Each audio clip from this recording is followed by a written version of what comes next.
Hey everybody, it's Steve with Sky194 and appreciate you taking the time out of your day to stop in and visit and check out my video. And we're here at Imola in the McLaren 720S, and been a lot of driving here today at this track and in this car, probably the most I ever have.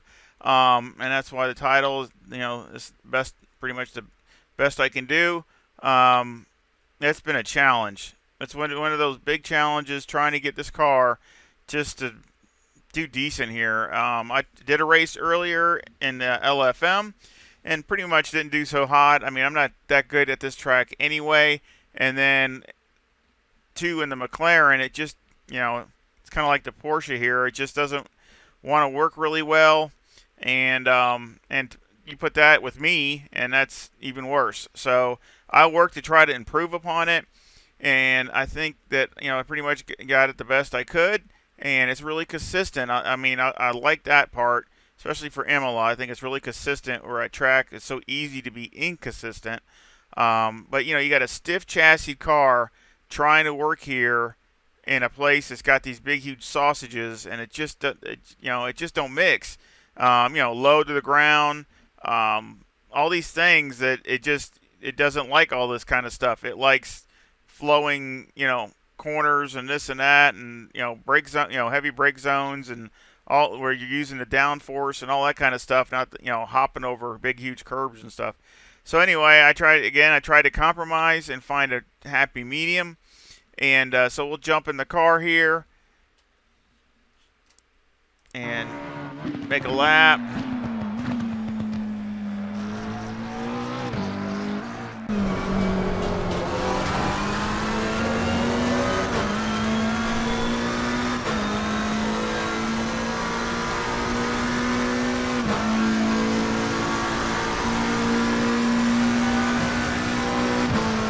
That was a 143.05.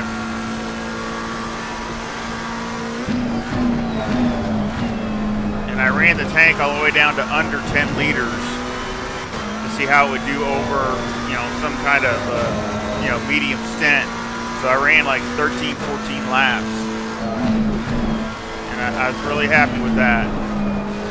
Wish I had a little more pace. No, that could be me. I mean, somebody that could do better here at Imola might be able to, shave 2 or 3 tenths easily. But, me, I struggle here. Especially after the update. It seems like I'm running really hard and it's just not producing the times.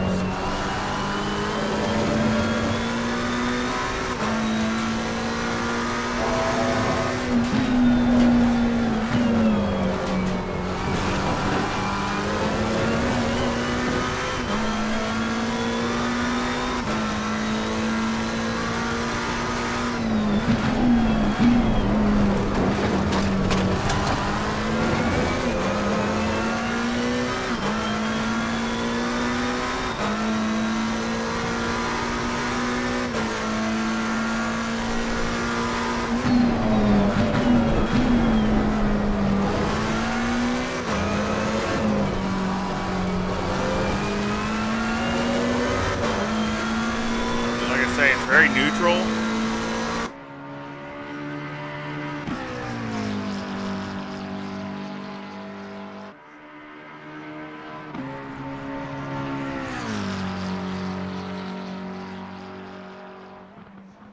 So that was a 142.88. That was my fast lap. And man, a couple times I had 42.6 something or 7 something in my delta, but I couldn't put it together. So again, somebody that's a little bit, better, they, probably could do it, but I just couldn't do it. So we'll jump to the last lap.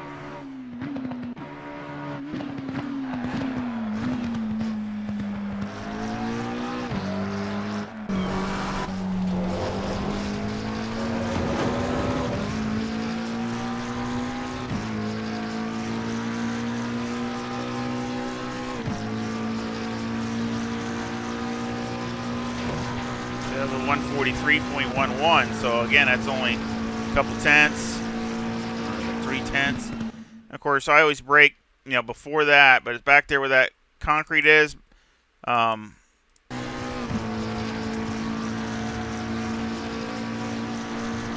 right past this. See, I'm already on the brakes. So usually right when I'm coming up to this or passing this, I'm on the brakes. I can go a little deeper, but especially when the tires are worn, again, like I said, time I got done, I was under 10 liters, but, time you've been running some laps, you might want to back it down a little bit on the brake distance. And, of course, you can run over these curbs if you don't run them over real heavy. It's not a problem.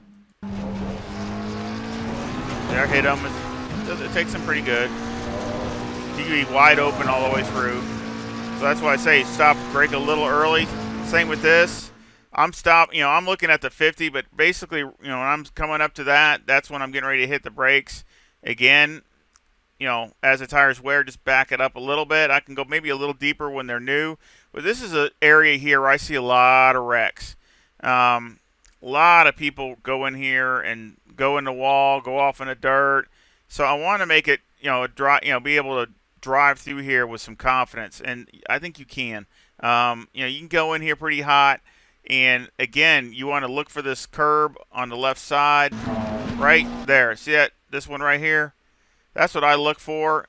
I kind of use that to aim either, right alongside it, or even if you hit it. Now, as long as you hit it with a tire, not the car. I mean, you want to hit it, with this left front tire. But you want to be all the way over here to the left. That's what I try to do. And that way you can cut to the right, and get on the gas as soon as you can and get a nice little drive down this here and stay away from the dirt. And you can make up some ground right through there where a lot of people have struggled through here. So, as you see, go right through there. I just ran right alongside at that time, but that's okay. And then I'm all the way to the left. And then I cut back, and then I'm aiming for this one here. So again, you want to be right to the left of this, or basically hit it with your tire. It'll be okay as long as you don't run over it, over it. You're all right. If you run over it, you could wreck, or at least have yourself a tank slapper. But if you just run over the tire, you're fine. So I hit it just a teeny bit there, but then and you just run out to the curb and run it out. And this corner you can trail brake some going in, and you help the car rotate when the tires get worn. But you're fine. This corner has my number, but this corner here, I always look for these brown spots here on the right. But again, when the tires are fresh, I can go through third and carry more speed. But to be honest, you can go down to second. You might lose a tenth, maybe if maybe not even that much if you do it right. But you can go down to second, and it's a little bit safer to go through there without running wide and getting in and out of bounds. So again, I was going down to second. Now because the tires were getting a little worn and I wasn't losing that much time. But again, I just cut it right to the inside there.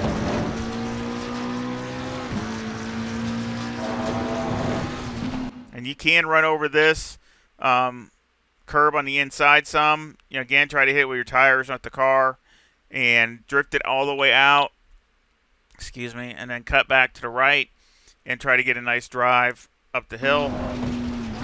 I'm all the way out, and you want to touch the curb again on the right over here.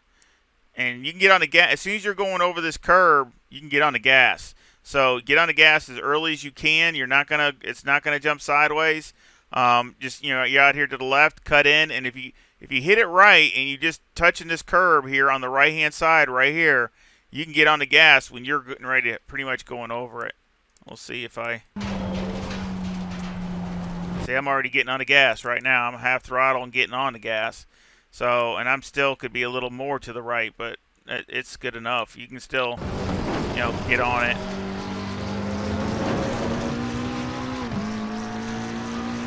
And then, of course, the toughest part up here, which, I brake right about the 50. And then I just try to brake and then just carry the speed in. But I'm sure I'm probably doing something wrong here because I'm just not good through here. But I hit that. I know a lot of guys run over this part on the inside. And I tried, but it upsets the car so much, and you just can't get the thing to settle down. It's like a crapshoot. One time you might go through halfway decent, and next time you wreck. So I don't, to me it's too risky. So I'd rather run over the top right over here and keep it to the right, and then cut left and try to aim up track when you're running over this other curb. That way you're aiming in the right direction. At least that's what I try to do. But again, look who's talking about me. I mean, I'm not that strong right through here anyway, but that's just what I do. See, I'm trying to turn and run over that part right there. And then because you got to miss these things, because if you run over them, you get out of bounds.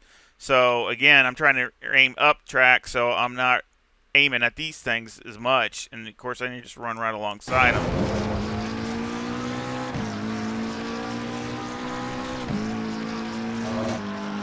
And those are the hard parts, at least for me.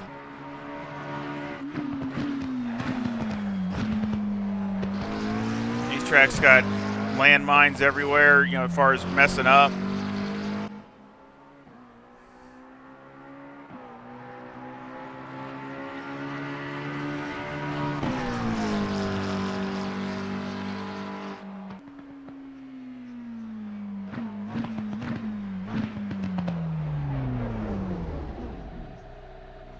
That was a 1:43.08. So, I mean, that's 0.2 of a second from my fast.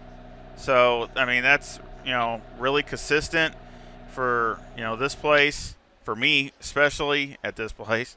So let's go over the setup. I know this has been a little bit longer, but I just wanted to go over a few things just to help anybody, if you could use this kind of tips. Again, I'm not, like I said, I'm not the strongest here. There's the timetables. I mean, some of these are in the beginning or some stuff I was trying. So this is just one. I've done so many of these. I don't even want to go how many I've done. But anyway, you see I started at, right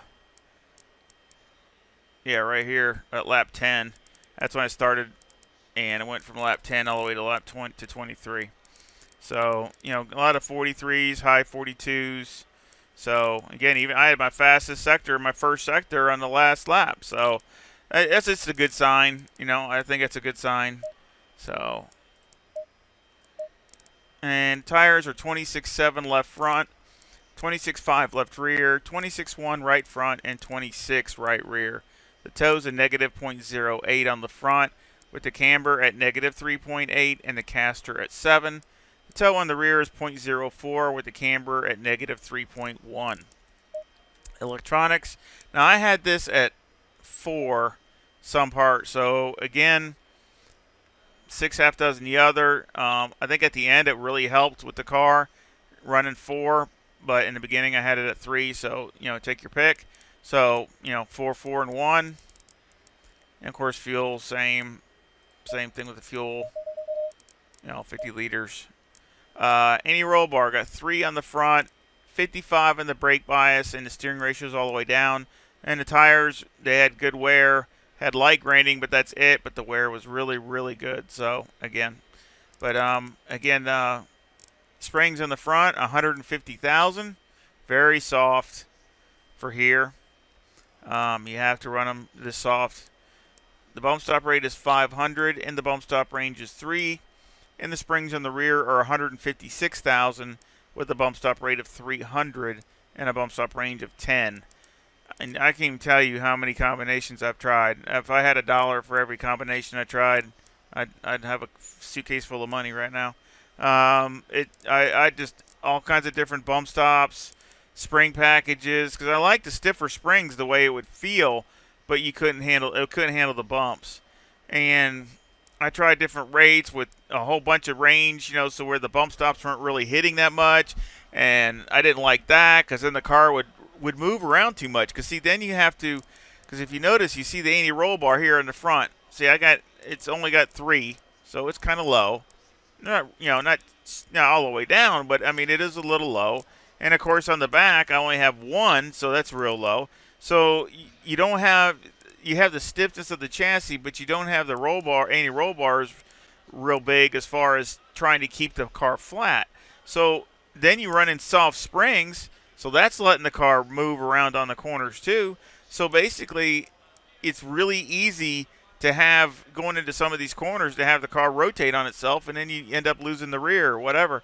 So, you have to run these tight bump stops to try to keep the car limiting it from its travel. But the thing is, if you run a tight bump stop, well, then you better watch it on the rate, because if you have a bigger rate, well, then it's gonna be hitting too hard again. So again, it was, oh man, I'm telling you, it was on and on and on, trying to find something that would be halfway decent to go over the bumps, but yet still keep the car stable, trying to keep it stable. So again, it was a challenge. Same thing with the preload and the diff. I tried 40, 50, and 60, and I settled with 50. I had about the best combination of everything. Shocks. On the front, we got 17. Now, left front, the two are different. So left front is 17, 8, 25, and 10.